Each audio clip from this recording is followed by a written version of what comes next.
I think we're live. Hi. It has been so long since I have used like YouTube Live that I don't even know where to see comments. Do we have to pull it up in a different window?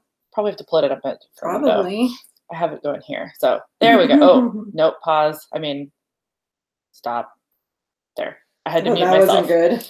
All right. Hi. Welcome to today's virtual write-in, or at least this morning's. There might be more later. There has to be more. Probably. We're probably not the only one. Yeah, probably not. Thank you guys so much for coming. I'm very excited to do this. I'm trying to figure out how many people are here. I just don't remember how any of this works. This says 128 129. Okay. All right. That matches. That's very awesome. Good. Yeah, that's super exciting. Hi. Oh, wow. It's going up. 137. If we introduce ourselves, I don't know. Yeah. I don't know who you are, probably. Yeah. I mean, this is not my channel, so I'm assuming some people don't know who I am. So, hi, I'm Kristina Horner. I am a former YouTuber. I still have a channel, so you can go check it out, and I might post things in the future, but I'm more focused on writing and my day job and, that kind of stuff these days. I've also done NaNoWriMo. This is my 13th year, and I have never failed at it. So, yeah, I'm doing something right. When we've yet to figure out what it is. No, just kidding. You have lots of good tips and tricks. My name is Liz Leo. I'm a friend of Kristina. This is my 12th year doing NaNoWriMo. I've done it successfully the last 11. I produced a web series with Kristina, and we've done lots of creative stuff throughout the years. So that's how we know each other. And she actually, when I was still in high school, she told me, she's like, I did this crazy thing called National Novel Writing Month. And I was super jealous. And I was like, we have to do this next year because I missed it. So our first year when I went away to college, we remotely wrote together. Yeah, it was super fun. It was amazing. Yeah. Yeah. Honestly, that leads me into the best tip that I ever give people for Nano, which is you got to have writing buddies. Oh, yeah. So if you don't have writing buddies, there are currently 183 people in this chat, and I guarantee at least one of them probably wants to be your writing buddy. So if at any point over the course of this virtual write-in, you feel like you make a connection with someone, you should definitely swap Nano profile names, because my buddy list just grows every year, and it's just so fun to see all the people who come back and do it again, and it's my favorite part of NaNoWriMo. Absolutely. There was at least one person in here that said that they were, I think, on either year 7 or have done it 7 times without failing. That's fantastic. Yeah, so just keep going. And the problem, well, not the problem. I was going to say the problem is you have to keep going. Right. You get this far, it's part of your life. But the good thing is the more you do it, the more I've trained my friends and family and boyfriend and everyone just, this month is sacred. I get all the time I need to do what I want. Yep. Creatively, and that's super special. Yeah. Yeah. Every year, I mean, the writing doesn't necessarily get easier, but being able to fit something like this into your life, I feel gets easier. Absolutely. It's just there's not even a question. Everyone that I know is just oh yeah, it's Nano month, right? Thanksgiving, my parents, the first year I did it, I remember coming home from college, my first year away from college, and they're like, we're so excited to have you back for the break. And I'm like, 1 second, I need to lock myself in a room and just write for hours. Goodbye. It's so true. It's so true. My parents are just so used to it. Yeah. So my family has a tradition of going out to the ocean for Thanksgiving, and we always have this really nice hotel that we get. And my parents are often like, "Oh, we got the room that faces the ocean so that you can have this nice place to sit while you write and watch the waves." And I'm like, "Thank you, parents, for understanding my writerly needs." So yeah, they will come around and they will understand. Do we want to talk a little bit about what we're writing this year? Sure. We are going to do some writing sprints in this, because I know a lot of people are telling me on Twitter that you really need this write-in to catch up, and I'm totally with you. I do. First we'll talk a tiny bit about what we're writing, and maybe just some I don't know, tips and things, and then we'll dive into our first sprint. Yeah. Cool. You want to go first? Sure. So this year I am writing I'm going to mispronounce this completely because I've only read it, epistolary novel. And it's a novel that is made up of letters and artifacts and documents and various things that describe this group of people who work to do these various tasks and things to make sure that the timeline is kept paradox free. So it's like, you know, I love House of Leaves, and I've always loved books that are put together, documents and various things. And I'm a graphic designer, so eventually I want to take it and like make it actually look like it's written on a typewriter, or this or that. And so that's what I'm working on this year. I love that it's like, yeah, that it goes beyond just writing, that it's also like an art project and like a design project. That's really cool. A lot of people are in the comments right now saying what they're writing, so feel free to do that, because we would love to also see what you guys are working on. I'm working, oh my gosh, someone's writing a Harry Potter fanfic where the characters read the Harry Potter books. That's amazing. Incredible. That's like, I just caught that one out of the corner of my eye. My favorite is mostly demons. I don't know if that's in response to something or like I think that's what they're writing about. Someone asked you, do you listen to audio dramas? Have you heard of Red Rhino? I have not. I listen to a lot of podcasts, but mostly nonfiction, which is crazy because I never read nonfiction. I've listened to a number of fictional, I guess audio dramas. That sounds incredible. Yeah, I'll check it out. We'll talk. Actually, yeah, you should tweet at us some of your favorites if you listen to audio dramas. Oh, absolutely. So I am writing. So this is actually a different year for me. I almost always write fiction, and I almost always write contemporary fiction or like paranormal something, like contemporary fantasy, I guess. Yeah, urban fantasy.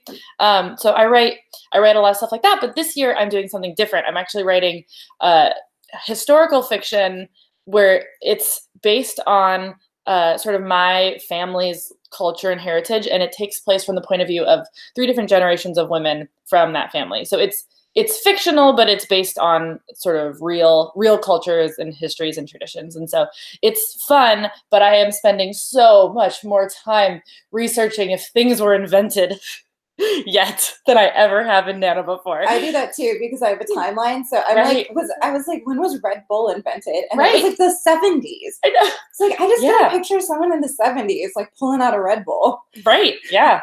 It's hilarious. I was like, when were snow globes invented? Because I would just made like a one-off reference to a snow globe.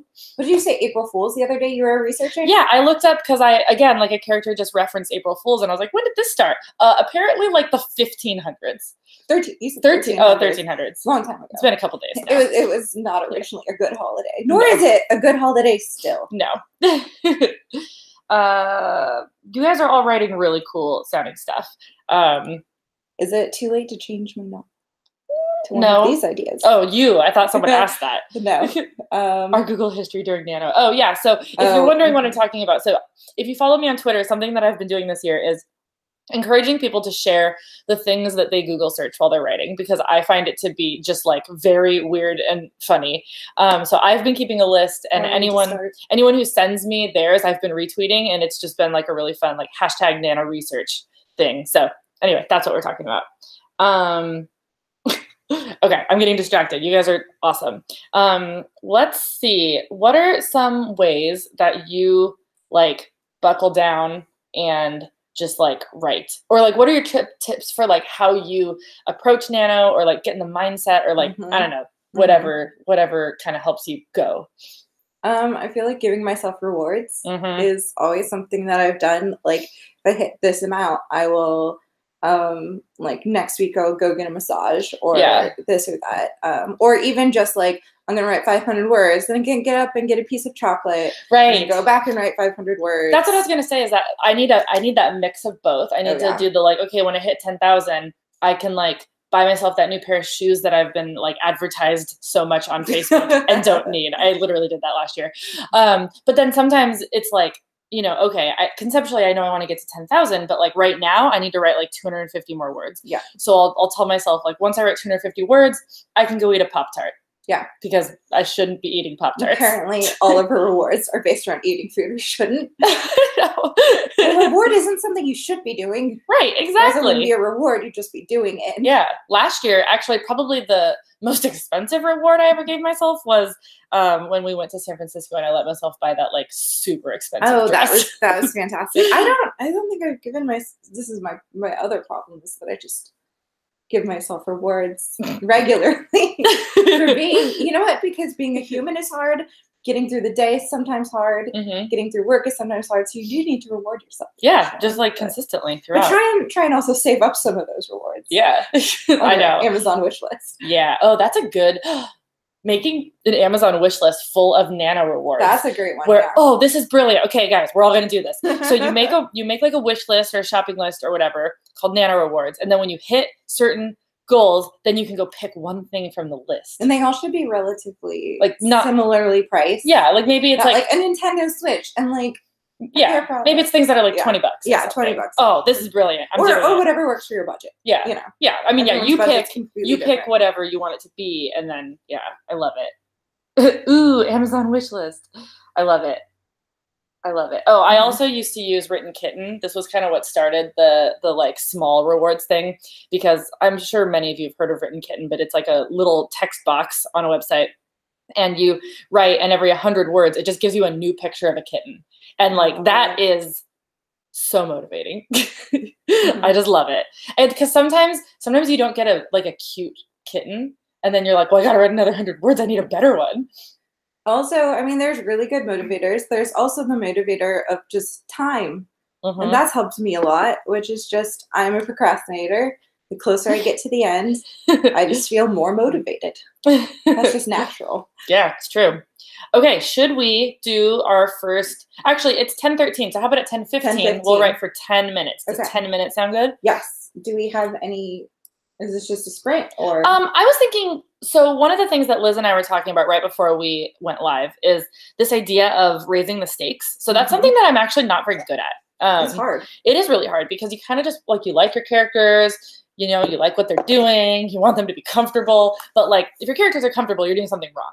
So I love the idea of finding ways in any situation to raise the stakes. Yeah. So it's like, you know, what does a character want in the scene, and what's going to happen if they don't get it? Like those are stakes. And the thing that's going to happen if they don't get it can be doubled, and it can be doubled, and you don't think it can be doubled, but like, it is a good exercise to just continuously push yourself to make it more and more dramatic. Yeah. So not every scene needs to be this way. No, but there often you will not suffer from having tried to raise the stakes. So in this next 10-minute writing sprint, I challenge you to, in whatever scene you're writing, find a way to raise the stakes. Take the situation and find a way to make it even worse for your characters if they don't do, you know, X, Y, Z. Good luck. I have no idea what scene I'm even writing. How come it's formatted this way? I don't know. This is her husband's laptop, so I'm gonna just say that it's Joe's fault. That sounds right. Yeah. Oh, go. 10 minutes. Woo, good luck. Okay, what am I writing? Okay, this one.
more minute.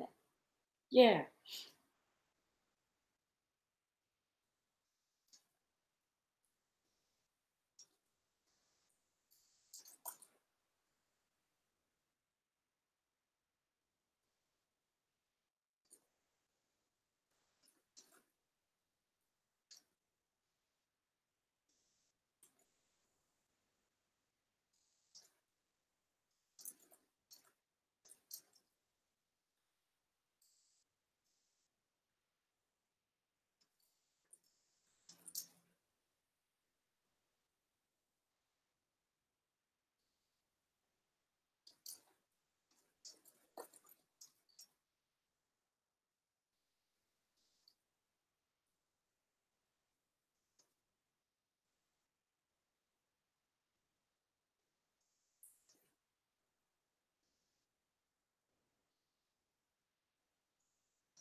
Stop. Woo.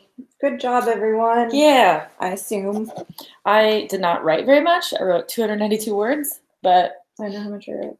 you know, I didn't really know what was happening in my scene. I just, because, we ended up having to stream from my computer. Mhm. So I'm borrowing a computer. So I didn't have my notes or anything. So I was like, I'm just going to start a new thing with a new character. So it was really fun. Oh, cool. I did completely forget to raise the stakes. Oh. Well, because I was just starting a new Right. thing. That makes sense. But I did include someone dying, which is good. Okay. Okay. All right. I wasn't in a scene where you could really raise the stakes too high. I mean, I guess you could, but the way that I did it was that a bunch of characters just had a big argument. Mm. And so I raised the stakes by, instead of letting people leave and go home, one of them insisted that everyone had to stay for dessert. Oh, that's great. So they had to just like awkwardly eat dessert while ignoring the fact that they just had a huge fight. Mm. I guess I sort of did continuously raise the stakes, like subconsciously, in the sense that like my character is revealing stuff about their life, and it is slowly making their isolation more and more intense the more you learn about them. Yeah, that's pretty cool. I wrote 473. Oh man, yeah, I was slow going. 129.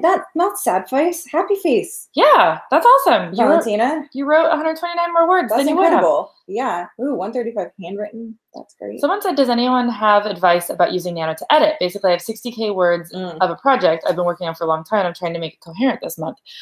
Something that our friend has done in more in Camp Nano, kind of how you count like editing hours, is our friend Katrina sort of kept track of how many words that she would write in a set amount of time until she sort of had an average. And then if she spent, 2 hours editing, then she would say, okay, how many words do I normally write in 2 hours? And then that's how she would count it. So that's one way to... You do have to be relatively good about making sure it's not like I was editing for 2 hours on my computer with Twitter. Yeah. Like, no, you have to... Yeah, exactly. Let's see. I only made 282. Come on, people. You are wonderful, amazing writers, and getting just any words whatsoever on a Saturday morning is impressive. It's early on a Saturday. Sometimes I don't even start my writing until like 7 p.m. The fact that you even have a couple hundred words. And that you're up watching a live stream, doing something productive is incredible. I only wrote like 290 and I'm proud of it. Yeah. Yeah, that's 292 words I don't have to write later when I'm grumpy and tired. I only wrote in the 400s because I forgot about the prompt and just continued going without thinking. I know. I kept thinking, because I was like, how do I raise the stakes here? I kept being like, should the power go out? Should a blizzard start? And I was like, I think I can just raise the stakes in like a really simple way. It's apparently 6:30 p.m. for a lot of people. Oh yeah, we're still proud of you. Yeah, well, you know what? 6:30 p.m. is dinner time. So the fact that you're writing and not eating, also wonderful. Yes. Another thing I realized too is raising the stakes is also a good editing exercise. If you are editing, that's another way to like rewrite a scene by going through the scene and making the stakes twice as dire. Because the thing about raising the stakes is that it's going to add more tension to your scene. It's going to add more opportunities for growth for your character, and it's going to drive your plot forward, and it's going to make your readers care about your characters more, because they're going to be rooting for them even harder. So it's just good all around. Almost anytime I think something's going right, it's because it is foreshadowing to something going exactly. on. Yeah. There's always that moment in a book where you're like, I feel very not good about how well things are going for everyone TV shows right now. It's like when there's like still like 15 minutes left and things feel like they're wrapping up. I'm like, uh-oh. Yeah, exactly. Okay. So Charles Smith, it went away. Oh, But he basically, no, it's fine. He said something about how like raising the stakes can be for your protagonist or antagonist also. It's not like just your main character. That's an amazing thing. Or it's really just what are we writing about? Yeah, like in any scene, someone like in any like writing is just reading about people who want something and like the things that get in their way from having that. And so raising the stakes is just like, how do we make this harder, or how do we make this matter to that person even more? You know, honestly, in modern media, sometimes the antagonist has the better motivation. Yeah. Like I've always thought in Sleeping Beauty, Maleficent had the best motivation because she is just super spurned at this party and she's like thrust out of the court, losing her power. And so she takes action because she wants that power back. Sleeping Beauty doesn't have the same like totally wants and motivation. So yeah. Let's see. You guys say I guess that's why they made a movie about Maleficent. I couldn't raise the stakes, but my character just got picked up by a strange government employee from the side of the road. So I'd say the stakes are pretty high. I'd say that's pretty high. I love that it is every time of time in the world. I know. It's awesome. Right now. I just sounded dumb. Turns out time zones exist. My main character's mom is literally about to disown her child. Yep. You guys are great at stakes. There are definitely some characters where I'm like, I need to make more bad things happen to them. Oh yeah. Yeah. Absolutely. But that's what second draft is for. Okay, what did I have on my list of things to talk about? Oh yeah, methods, outlining, how we write. So we can talk about some of that stuff. Do any of you guys have questions that you want us to answer? Because we can do that first, and then if not, then we can talk about outlining and how we write and all that kind of stuff. We write very different. Yes, we do. But that's good. We span the gap. Jenna Cat said, "Oh man, that's so relevant. I'm writing about Sleeping Beauty, trying to really update the story and give her, a personality and motivations." And she's a very positive character. It doesn't mean it's a bad story. Yeah. But I think that's really exciting and a great idea. How did you guys fall in love with your characters? Ooh, that's a great question. I guess I personally don't usually fall in love with my characters. Really? Yeah. Oh, that's interesting. I would actually love to hear about that. Yeah. I mean, I don't know. Like there is been a couple characters that I like and are cool, but I would never have a problem killing them off or doing anything just because I don't know. I don't think of it that way. Right. I don't spend a lot of time beforehand, like really, I don't know how to describe it. I just don't. It's so funny to hear you say that because I mostly write contemporary. Yeah. So thinking about killing off a character, I'm like, that would be a big deal. Like it would be a big deal if my characters died. Although a character does die in my book, which will be sad to write.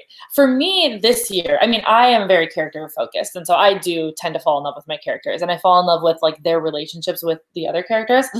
This book, because it's based like loosely on like my family, it was very easy to fall in love with these characters because they in a way represent myself, my like mother and or father and my grandma. And so I already love those people. And so finding a way to bring things about them to life in these fictional characters, this was one of the years where it was the easiest to feel like I love the characters.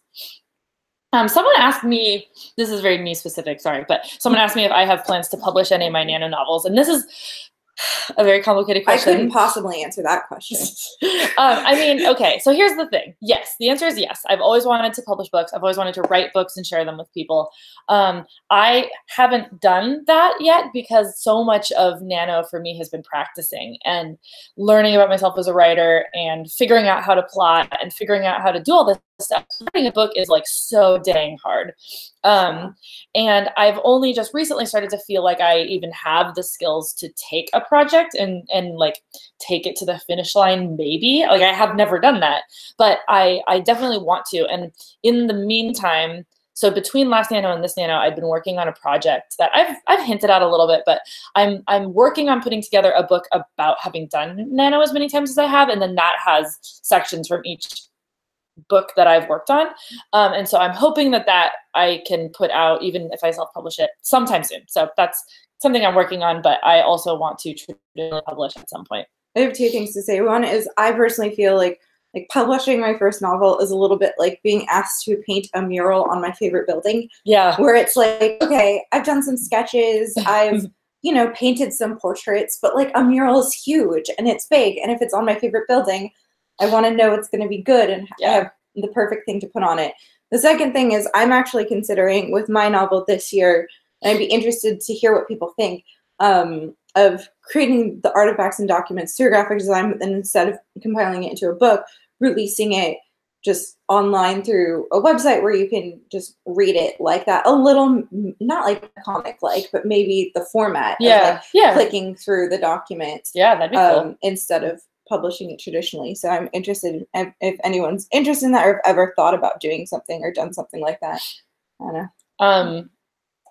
Another person's doing a Sleeping Beauty retelling, which was interesting. Another person says, question, how do you manage to stay focused? I can't do it. I know that. I was just reading that. Yeah, it's hard. It's really hard. How do you focus? I mean, honestly, staying focused is the hardest part of writing for me.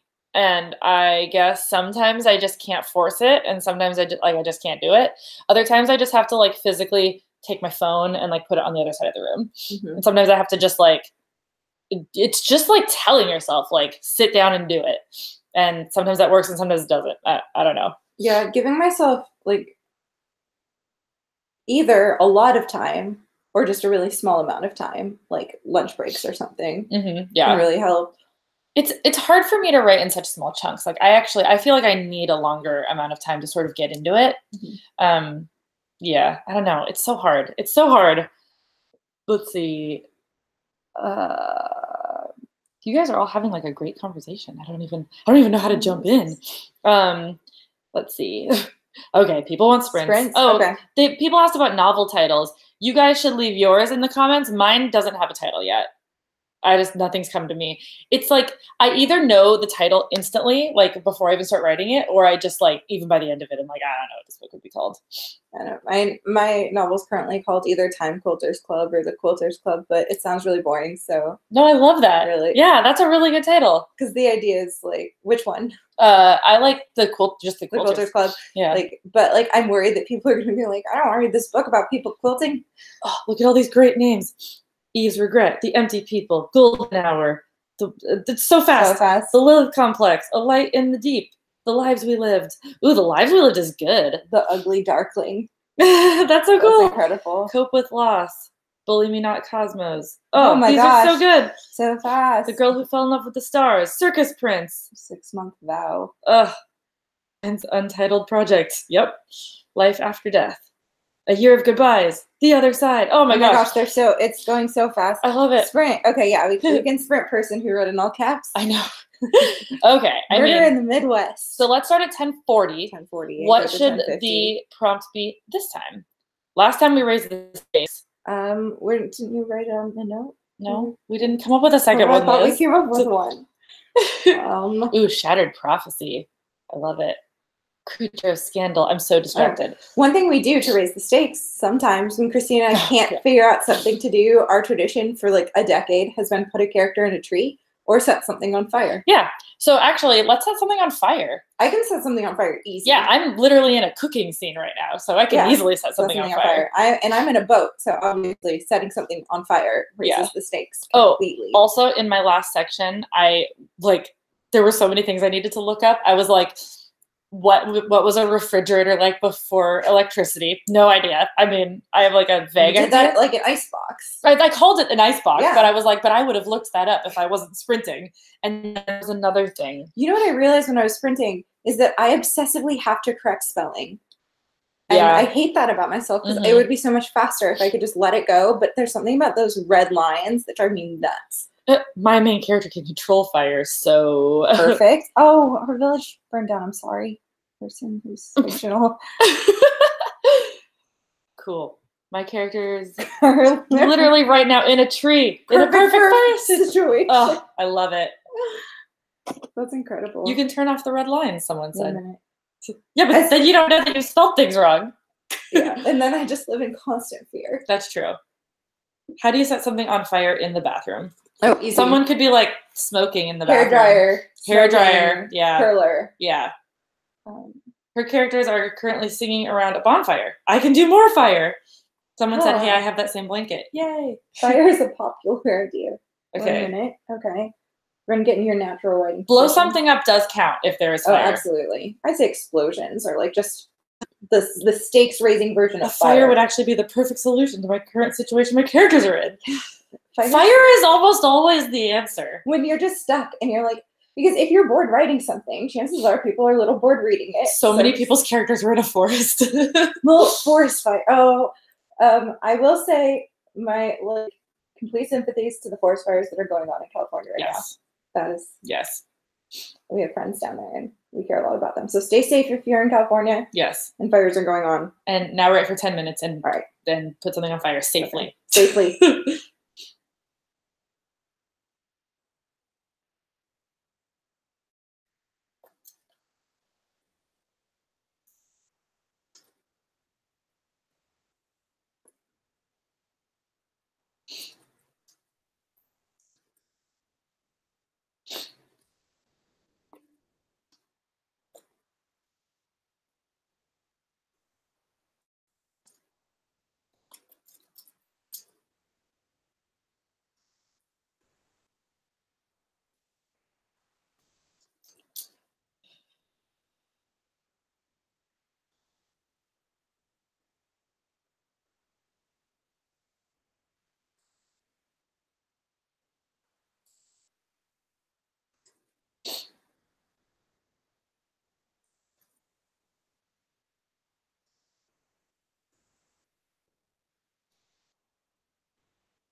Oh.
One minute.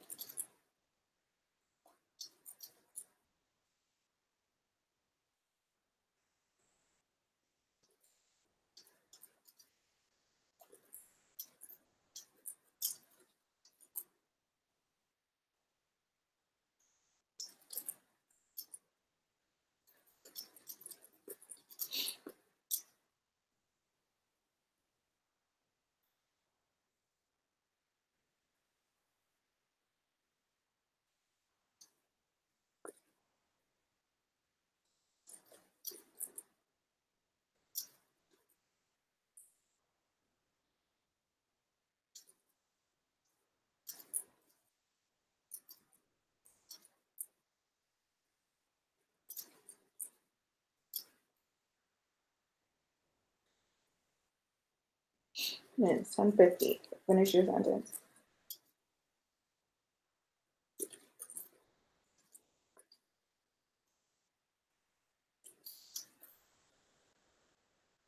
Our sentence to follow. Finish.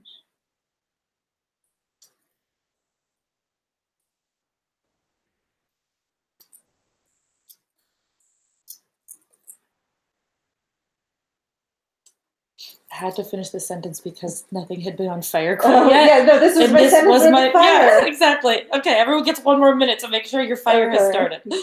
Well, it's hard to set up fire starting, I feel like. I know. I don't know how much I wrote. Let's check.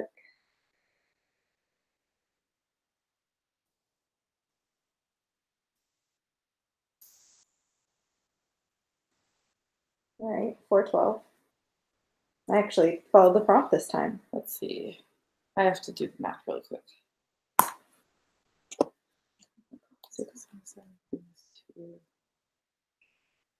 383. All right, let's see what people have to say. All right. Good job. Yeah. See, you went even faster. I know. When you were thinking about fire. It was so much better. So what did you set on fire? A ship. A whole ship. Well, I mean, it was basically it was talking about originally she was sailing into a storm, so I was like, perfect. Just lightning strikes the wooden ship and sets it on fire. Cool. That's raising the stakes. Yeah, it is. So I was in that same awkward scene where everybody was fighting and wants to go home but can't because of dessert. And then while they're like silently playing a game of cards that nobody wants to play, dessert burns and they open the oven and like everything's on fire. That's perfect. Yeah. All right, let's see. Someone had a flamethrower, faint and fading flickering flame in the fireplace. That was hard to say. Someone said it actually gave them inspiration for the plot. Oh, nice. Awesome. Fireflies. Set someone's heart on fire. Not literally. Oh, that works. Literally, both. Sounds Many awesome. combat drones and missiles exploded. My characters are about to find a body. It's incredible. I set everything on fire. It was like the heat of the nearing summer months decided to come early, too early, and rain angry flames down. Someone was preparing to start a fire. Metal room, but there's an arsonist there. Perfect. So no problem. I love it. Torches in a cave. Oh, this is so great. You guys have been awesome. I set a prison on fire and people's sad face. Oh no! I'm so sorry for what we've done to your book. This has been so much fun. Okay, we have just a little bit of time left. I kind of wish that we had like way more time. This happened last year. I just wanted this to go on all day. I know, it was so fun. Well, okay, here's the thing. I am on YouTube myself. I also have Instagram, and I've been thinking about doing more live streaming over the course of Nano. So thank you so much to NaNoWriMo for letting me use this platform to do this with you guys. But if you would like to go live with me again at any point this month, you should go to youtube.com/Kristina. I think there's a link down below, or follow me on Instagram or Twitter because I'll be sure to talk about it there. So yeah, maybe we'll do this again and it'll be super fun. Yeah, absolutely. Until then, do people have any questions? Because I think we're going to spend the last couple of minutes just chatting. Yeah, let us know. A magical squirrel was pissed at the main character and his friends for laughing too much. Writing's amazing. Yay, more live streaming, yay!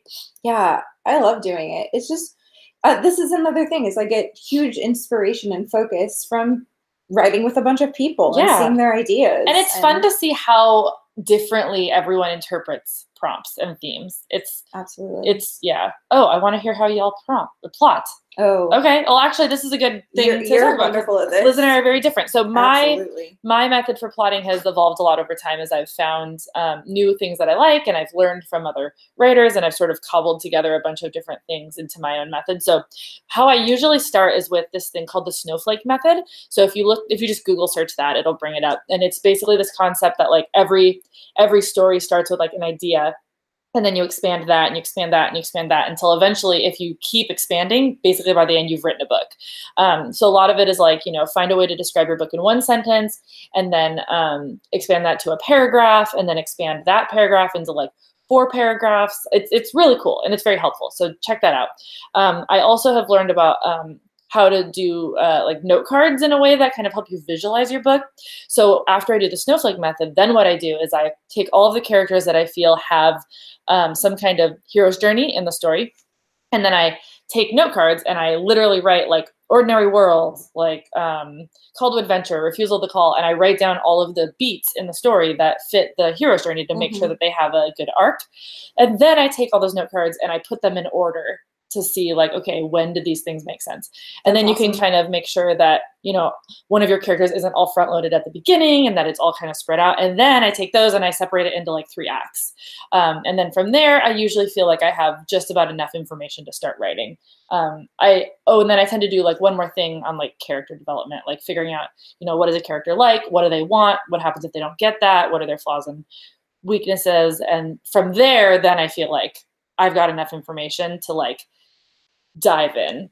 My favorite quote, actually, I don't remember who said it. It's a famous author. Don't remember who it was, but it was like, writing is like driving in the dark with your headlights on. You can only see a couple feet in front of you, but you can do the whole drive that way. I really butchered this, but have you heard that quote? No. It's basically like, when you're driving at night, you can only see what's right in front of you, but that's okay. You can make the whole journey that way. And writing is just like that. Like all you got to know is what's coming up next, and you can write the whole book that way. Interesting. Yeah. So that's kind of how I approach things. I really like knowing what's happening. I really like knowing that I have a cohesive plot, even if it's just like the skeleton of it. And that gives me a lot of confidence going into my writing, because I know that I won't have to do quite as much work in editing, kind of like digging through the rubble of my like terrible first attempt. And I'm the opposite. If I know too much about what's happening, I get really bored. And like to the point where I've written a like 5-page outline of a story before this Nano started. And I did it and I was like, well, done with that idea. On to the next one. Really quickly. Alyssa says, writing is like driving at night in the fog. You can only see as far as your headlights, but you can make the whole trip that way. EL, Dr. O, writers at work. Yeah, that's a lot. That's like one of my favorite writing quotes. That's really good. I feel like that's similar to how I write, in the sense where like I enjoy not knowing what's ahead and just writing and seeing what my light shines on. Yeah. Instead of like where like you sort of know where you're going, because you've probably pre-mapped it out on like Google Maps. So it's even though you're still seeing what's around. That's literally how I travel you're going. And I'm just like, left turn. Why not? I know you talk about how like it's not as interesting for you if you know where you're going, but for me it's like I know the skeleton, like I know the beats, but I don't know like how or why any of those things happen. Like I have a chapter where what I know happens in this scene is that a girl is given a truck by her parents for her birthday. So like I know I'm writing that, so I don't get there and I'm like, literally anything in the world could happen. I have no idea what to write, but I don't know why they decided to give her the truck. I don't know what the truck looks like. I don't know what she's going to do with it. I just know that she needs it later in the book. So stuff like that is like, I still feel like I have a ton of wiggle room to make those scenes interesting and be surprised by what happens in them. I just like knowing that I'm not going to go like way off the deep end on like the wrong direction. Let's see if there's any last second questions. Oh, people are putting their usernames in the chat. Yeah. Super good to do. Also, if you have more questions for me after we end the stream, because it's supposed to end in like 2 minutes, feel free to tweet them at me. And like I said, I promise I will go live at least 1 or 2 more times this month. Because this has been super fun and I just don't think about doing this. Yeah, and if we do, we should do it for longer than an hour because the sprints take up time. Also, if you want to add me as a writing buddy on NaNoWriMo, I'm Liz space Leo. So like my name is just Liz Leo, but imagine, don't write the word space. You can do Liz dash Leo as well, and you're welcome to add me. I am really super neat, which is a username I came up with 13 years ago. I changed mine last year, actually. Mine's just linked to many places, Yeah. I'm just going to be really super neat forever. It's the way it happens. Well, that was your live journal. Will you come back to YouTube or have you closed the chapter of your life? Okay, that's a bigger question that I can answer in the last like 30 seconds of the stream. 1 minute. But feel free to talk to me on Twitter about my YouTube life. Someone said they're 13. Fantastic. I wish I started when I was 13. Buddy. You go to their profile and then there's a button that says add buddy and you click that. What'd you say? Oh, if anyone's going to be at Night of Writing Dangerously. Oh, we're going to be at Night of Writing Dangerously in San Francisco. You're welcome to come up and say hi. Yeah. 100%. I have met so many awesome people at the Night of Writing Dangerously, including people that, have watched my videos or whatever. And that's always super fun. So definitely come up and say hi if you're coming. We'll be in San Francisco the whole weekend. It'll be amazing. You guys are so great. I don't want to end this. This has been so fun. Do we have to end it? Or is there someone else after us? I mean, no, but we were told they told me to do 30 minutes to an hour. So well, yeah. Well, like I said, maybe I'll go live myself. Yeah. You guys are awesome. Look, we have 250 people here. That's incredible. I wonder how many collective words were written because of this stream. Probably a lot. Probably a lot. Probably thousands. Oh no. Someone said it's my dream to go to Night of Writing Dangerously one day. I have really bad news for you. This is the last year. It's the last year. I'm sorry. We're so sad. We're very sad. We've gone to it probably like 4 or 5. Yeah, 5 years. At least this might be our 4th or 5th. I think it's our 5th. I think it might be our 5th. Yeah, it's fantastic. It's so much fun. I'm gonna miss it. Yeah. Hopefully. Oh no! I'm so sorry. I'm so sorry to tell you this. Yeah. They said that they're going to try to replace it with something different and more accessible, actually, but we don't know what it is yet. Yeah. So. But the team is incredible. How do you end a novel? Yeah. I wouldn't know. I've never done it. No, that's not true. I've ended novels. I've ended novels, but they were like first draft done, not like done. Usually you end a novel the same way you begin a novel. Terrified and unprepared. Exactly. All right. Well, you guys have been amazing. I'm super sad that this is over. Thanks again to NaNoWriMo for letting me come and crash their channel for a while. And I hope everyone does a lot of good writing today. And I hope all of your characters survive from their fires. Also, if you hate naming characters, go to a random name generator. Oh, yeah. What is happening tonight of Writing Dangerously? Yeah, there's news about that. Sorry to again, But again, the people who run it are fantastic. Oh yeah, they're the best amazing. People we've ever met. They're my favorite people ever. The people who work for Nano are literally the best people I've ever met. So don't be mad at them. No, because they're amazing. Yes. So okay, we're done. Bye. Goodbye.